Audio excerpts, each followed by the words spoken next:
Adanya. Apa tiada? Tidaknya. Benda yang harus ni apa? Apa benda yang harus? Harus kita masuk juga. Di saya ni orang panggil apa? Benda yang benar akal ada saya dan tiada saya. Iman saya ni harus tak? Harus. Iman ni ada tak? Tak ada. Cuma dia ada di dalam hati saya, tapi diri iman tu tak nampak. Sihat saya ada, tak nampak. Tak nampak. Jadi kita tak boleh terima benda yang haru ni, benda yang ada dan tiada. Kita kena kata benda yang sungguh, membenarkan sungguhnya dan tidak sungguhnya. Baik. Kalau saya tiada, saya dipanggil tidak ada dan tak sungguh, ataupun tidak, ataupun tidak. Dan kalau saya ni ada, saya ni ada lagi sungguh. Bila kita terima benda yang haru ni, benda yang ada, boleh tiada, itu dia khususnya benda yang wujudi. Macam rumah, macam kita kata mengambil lapang, diri saya ni sendiri, langit dan bumi ini, pokok, matahari, lembu, kambing, binatang-binatang alam ini, dia orang panggil benda yang boleh ada, boleh tiada. Sebab kita tengok. Tapi ada yang benda yang haru yang dia tu bukan wujudi. Dia hali, dia iktibari. Ada? Benda ni takkan tak masuk dalam kategori harus. Kalau kita terima ada, mungkin tiada. Mungkin sungguh dan mungkin tidak. Ada mungkin tak. Setiap yang ada sungguh, setiap yang tidak ada tu tidak dan tak. Nanti kita akan urai lagi pada bab penjagaan nanti. Nanti kita akan ulang lagi kat situ. Habis tu kita akan masuk sifat terus. Bila kita faham ubat akal ni, barulah kita boleh bersedia masuk bincang dalam sifat-sifat yang lain. Sebab akal ni cukup utama. Cukup dah. Sebab tu Allah bila mengajak kita berfikir dalam Quran, dia akan ajak kita, dia akan guna afala tatafakkaru, afala taqilu. Kenapa tidak kamu berakal? Kenapa kamu tidak berfikir? Kerana akal ini mana tak dapat tidak. Dalam ilmu hadis sendiri pun, dalam Quran yang sebut awalam yang zuru fi malakuti samawati. Kenapa kamu tidak nazar pada kerajaan langit dan bumi?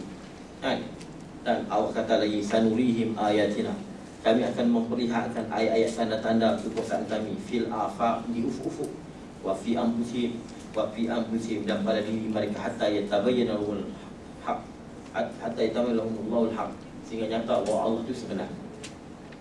Ya Allah sebut akal, Allah sebut berfikir. Itu. Lepas akal ni maknanya dalam ilmu hadis ni pun, dalam ilmu hadis, nak tahu hadis itu sahih, tanda hadis sahih apabila munasabah dengan akal. Kalau tak munasabah dengan akal, walaupun perawi dia tadi orang yang topik, orang yang hebat, hadis tadi dia anggap lemah, hadis ini dianggap ditolak, hadis itu jadi batil dengan sebab tidak munasabah dengan sahihul aqli, dengan akal yang sahih.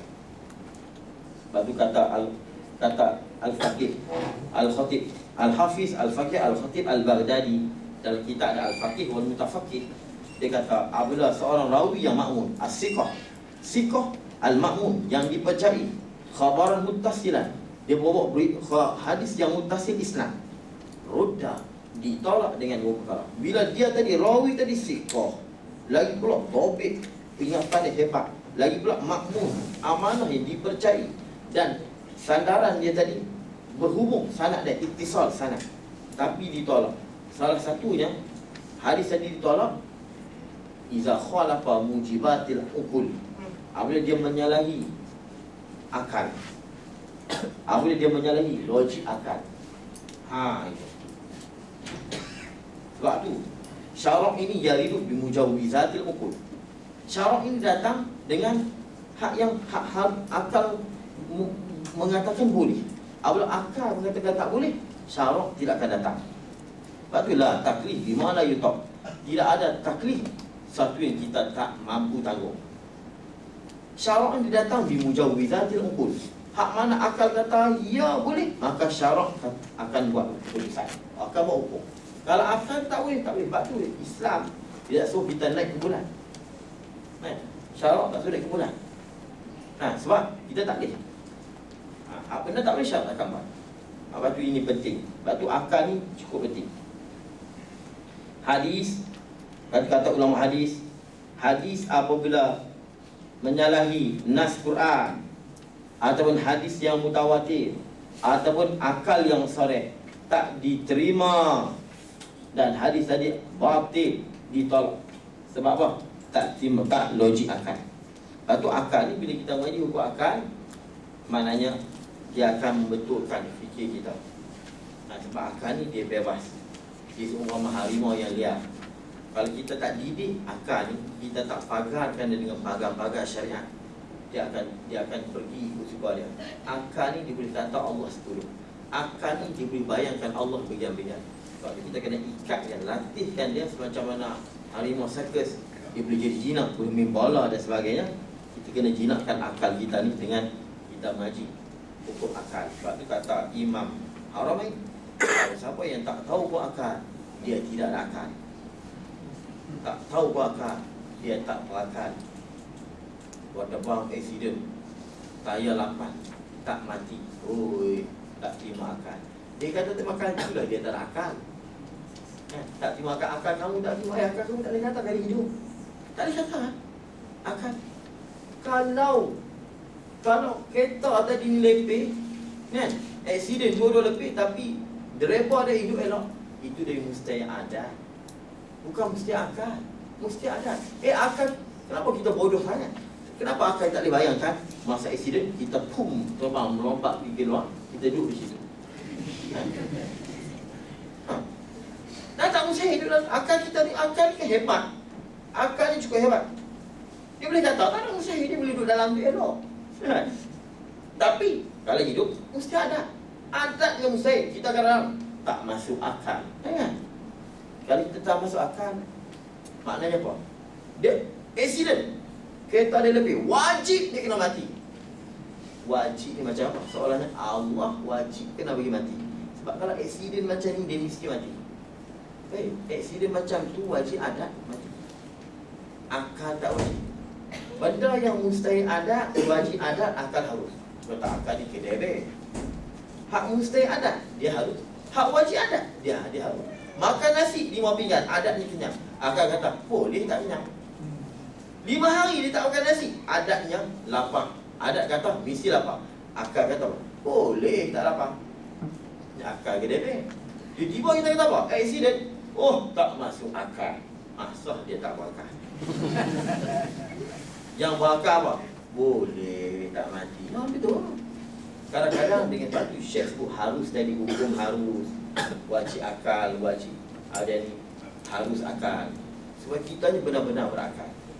Kadang-kadang kita jahil dengan hukum akal ni membawa pada kufur, menafi mukjizat.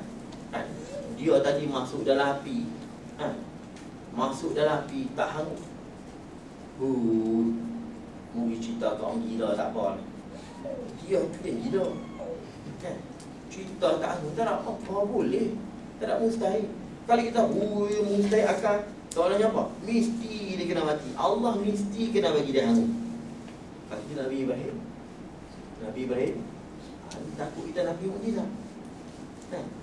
Nabi Ibrahim tak hangus sebab apa? Itu mustahil adat. Akal tak mustahil. Sebab apa? Menghangus ni itu benda yang harus. Benda yang boleh Allah buat, boleh Allah tak buat. Bahkan semua yang ada ni di bawah perintah Allah. Dan kita pun menafikan pula mukjizat pada Nabi Ibrahim sembelih anak dia Nabi Ismail. Kata ulama dia tarik lah. Kata ulama tak tarik lagi. Kata ulama tarik lah. Tapi tak putus. Takut kita kata apa? Mustahil tak putus tak terima akal. Jangan kata kena tak terima adat. Dia kena kata begitu. Tak masuk adat, bukan tak masuk akal.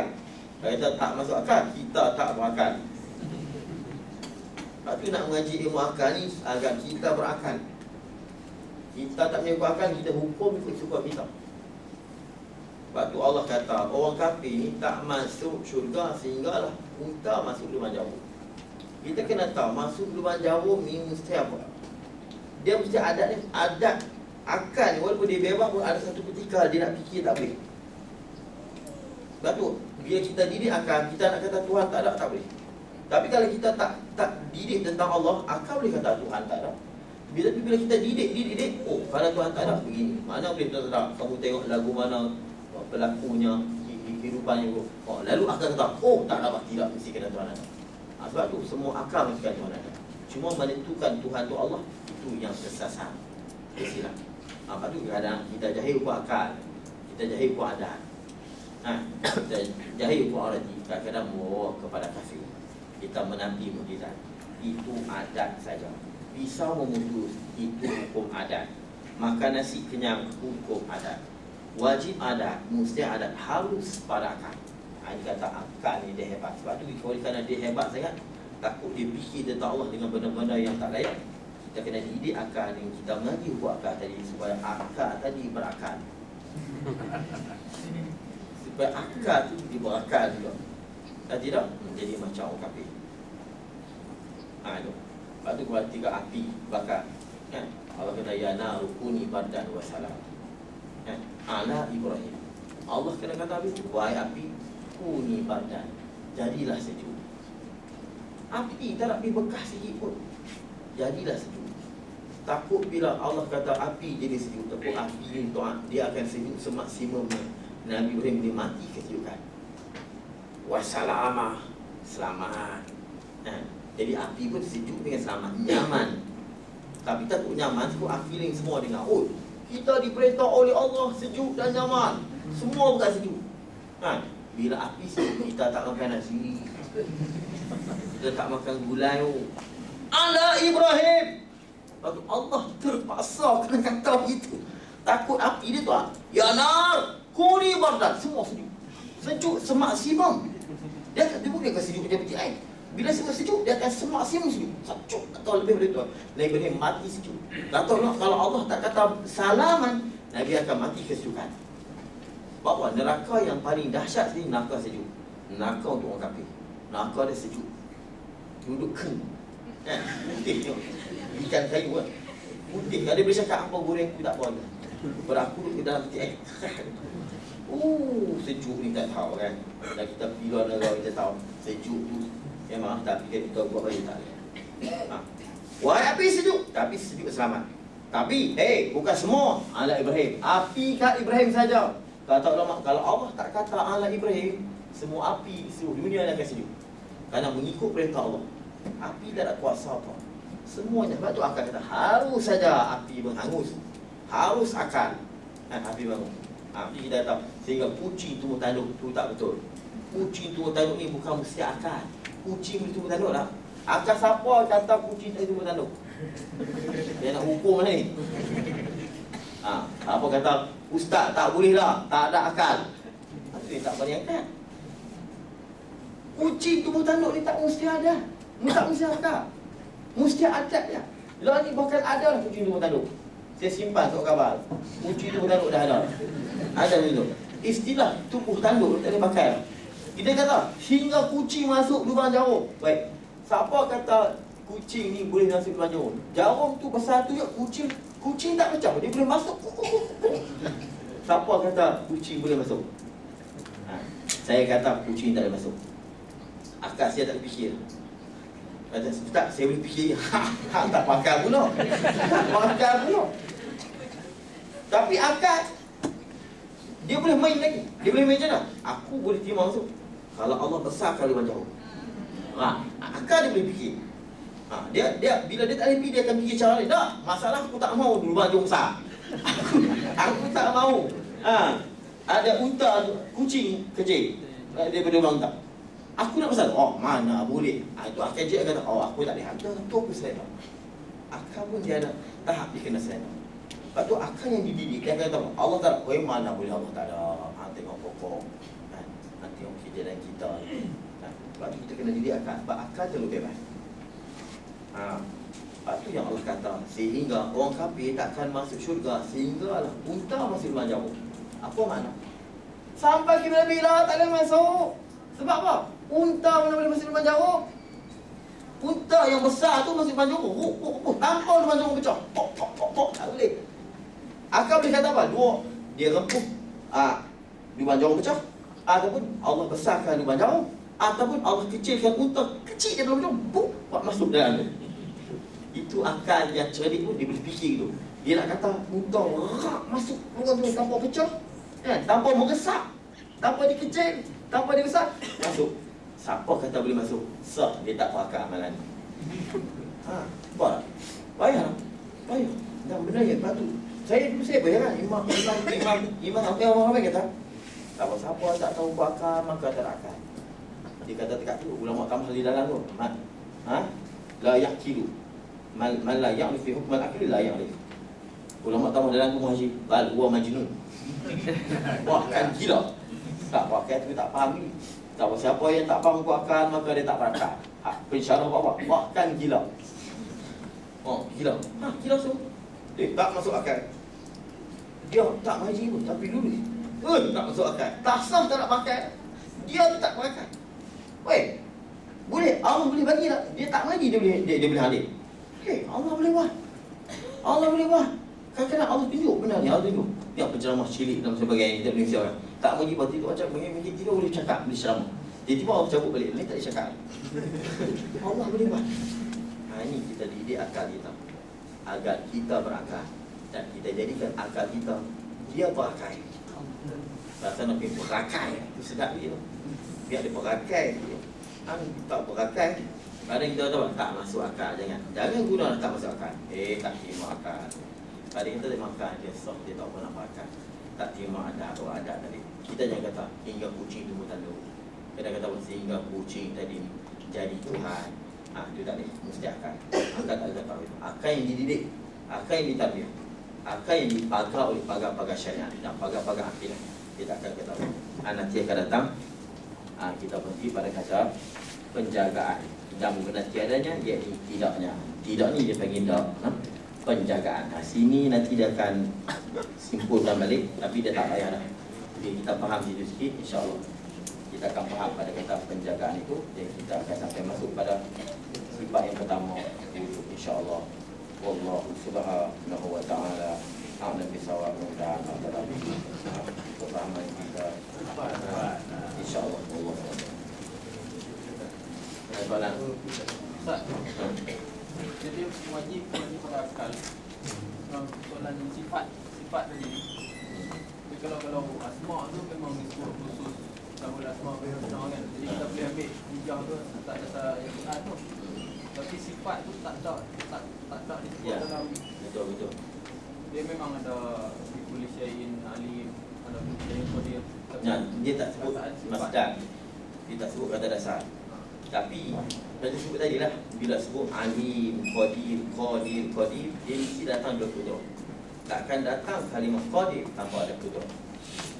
Takkan datang kalimah alim tanpa ada ilmu. Sebab tu daripada kita faham Al-Quran secara mafhum. Sebab tu dalil-dalil sifat 20 ni dia ambil dari Al-Quran ni dengan sama di dalam mantuk tu mafhum. Mafhum maknanya bila Allah ni tahu, maka sudah pasti Allah ada sifat tahu. Sebab tu ulama-ulama masa Ibn Hajar Al-Asqalani dan majoriti ulama-ulama mengatakan Allah bersifat. Sebab Allah sebut fi'il sifat tadi. Fi'il takkan berlaku, takkan jadi memukul kalau tidak ada pukulan. Tak panggil pemukul kalau tidak pukul. Tak dipanggil dia ni orang yang memukul kalau dia tidak pukul. Dia mesti ada kata dasar. Atas dasar tu kita ambil. Kadang Allah itu ilmu, kan Tuhan sebut ilmu. Kadang-kadang ada satu dua yang saya tak ingat Allah sebut kata dasar. Bila Allah sebut kata dasar, maknanya di satu sifat tu, satu sifat ilmu Allah sebut ilmu, maknanya sifat-sifat lain tu begitu juga mewakili kiyah dengan sifat tadi. Tapi sudah pasti Allah memang ada sifat-sifat. Ini atas pendapat Ahlussunnah wal Jamaah berdasarkan fi'il yang Allah sebut dan isim fa'il dan sebagainya. Kita tasrif kan, dia pada darbun jadilah darabah, jadi yadribu, jadi darib, jadi madrub, jadi madrab. Dia pada darabah. Dia pada ilmu jadi alim, jadi maklum, jadi macam-macam. Yang lamu jadi alimah, dia pada kalimah ilmu. Itu. Begitu juga Asmaul Husna. Cuma Asmaul Husna tu dia menunjuk kepada sifat dan zat. Lepas tu dia tak dikategorikan dalam sifat 20 sifat. Isim fa'il ni dia menunjuk di atas zat dan sifat. Apa makna Sami? Sami itu mana zat yang bersifat dengan sama. Kalau kita tolak sama, soalnya kita tolak Sami, itu terpaksa. Lepas tu Allah kata, aku mencipta Adam ni atas surah Rahman. Aku cipta Adam atas surah Rahman. Orang yang lainnya tak faham. Dia kata apa Allah cipta Allah ni, cipta Adam macam dia. Tak, bukan. Atau Rahman, macam mana kita ada sifat pengetahuan, Allah ada pada serupa sifat. Lepas tu Allah guna Rahman. Allah kata aku cipta Adam atas rupa aku. Allah kata ala surati Rahman, atau rupa Rahman. Kata ulama itu pada sifat-sifat. Ciri kita macam Allah. Macam saya bercakap dengan perkata Allah kata. Cuma kata Allah qadim. Kata Allah bukan dengan lidah, bukan dengan alat lidah dan sebagainya. Tidak ada alat perantara yang lain. Begitu juga melihat. Saya melihat dengan melihat. Allah sih melihat dengan melihat. Sifat-sifat kita. Jadi kalau kita ada ilmu, Allah ada ilmu. Allah tahu, kita tahu. Itu mana aku cipta ada atau rupa surah Rahman. Kenapa Allah cipta manusia atau Rahman? Supaya kita mudah faham kitab Allah. Baik Allah nak taklif kita. Sebab tu kambing lembu Allah tak taklif. Sebab Allah tak cipta kami atas rupa Rahman. Sebab apa? Allah cipta kita atas rupa Rahman agar kita faham kitab Allah. Allah taklif yang kita faham. Kalau Allah cipta kita atas rupa kambing dan jin, kita tak faham. Allah juga tak faham. Sebab tu kita yang ditaklif oleh Allah menjadi mukallaf. Sebab Allah cipta kita atas rupa sifat dia. Tapi ada pok yang faham, oh Tuhan cipta Allah rupa macam dia. Kalau Allah cipta Adam rupa dia, Allah akan marah kepada iblis. Sampai iblis tak mau sujud tak Adam. Allah kata, jangan hina tu Adam. Tu Adam tu aku rupa macam aku. Ya, Allah marah. Iblis bukan kerana tu kan dia tak mau sujud. Lepas tu iblis kata, khalaqtani min nar wa khalaqtahu min tin. Kau cipta aku daripada api, dia daripada tanah. Soalnya macam iblis menghina Allah. Kalau Allah cipta Adam macam rupa dia. Tapi tak ada ulama kata sebenarnya Allah marah iblis sebab Allah menghina Adam, sebab Adam tu macam dia. Ada ulama kata begitu? Siapa jumpa? Tak ada. Allah marah sebab tak mahu. Sebenarnya rupa Tuhan dia Rahman ini maknanya pada sifat-sifat dia. Lepas tu Allah guna Rahman ni banyak. Ar-Rahman ala-Arsy istawa. Allah tak kata Allah ala-Arsy istawa. Ar-Rahman. Ar-Rahman apa? Sifat aku yang rahmat aku ni luas. Bila aku disebut Arash, Arash ciptaan Allah yang paling agung, paling luas, maka rahmat aku akan turun semua di bawah. Sebab kata ulama Arash itu umpama payung. Bila Allah kata Rahman, rahmat aku, tapi Allah kata Ar-Rahman ala-Arsy istawa, maknanya Tuhan nak fokus pada sifat dia, Rahman dia. Bila Allah Rahman dia duduk di Arash, maknanya rahmat tu akan turun ke bawah. Wasi' rahmati, wa rahmati wasi'at kulla syai'. Rahmat aku meluasi setiap sesuatu, meratai. Lepas tu Allah nak beritahu kata ratanya rahmat dia. Allah kata apa? Ar-Rahman ala-Arsy istawa. Allah kata Rahman. Kalau kita nak kata Allah bersemayam di atas arah kita, Allah kena ketahui Allahu alal arsy istawa. Sebab Allah ni dia panggil nama yang khalis. Khalis mana dia tak ada kena dengan sifat. Dia sebut Allah kena keadaan selalu. Tapi bila sebut Rahman, Tuhan yang pengasih, kita akan tengok sifat dia dulu. Lepas tu Allah sebut Ar-Rahman ala-Arsy istawa. Allah tak sebut Allah. Bila Allah sebut Allah, tu memang terpaksa ulama khalas dia kena kata memang Allah dulu di atas arah. Tapi disebut Ar-Rahman. Wa rahmati wasi'at kulla syai'. Rahmatku luas bagi setiap sesuatu. Seumpama Arash. Itu Allah hebat sangat. Wallahu a'lam. Dalam apa? Jadi Allah SWT insya-Allah kita panjang itu jumpa lagi. Mudah-mudahan kita jadi Allah SWT. Bismillahirrahmanirrahim. Alhamdulillah ya rabbal alamin. Alhamdulillah ya rabbal alamin. اللهم صل على سيدنا محمد تقبل منا دعاءنا انك انت السميع العليم وتب علينا يا مولانا انك انت الرحيم. اللهم افتح علينا فتوح العالم بحكمتك وانشر علينا برحمتك يا رب العالمين. ونسالك اللهم علم الخائفين وانابه المخبتين واخلاص الممكنين وشكر الصابرين وتوبه الصديقين. ربنا اتنا في الدنيا حسنه وفي الاخره حسنه وقنا عذاب النار. Wassallallahu ala sayyidina Muhammad wa ala alihi wa sahbihi wasallam. Walhamdulillahi rabbil alamin.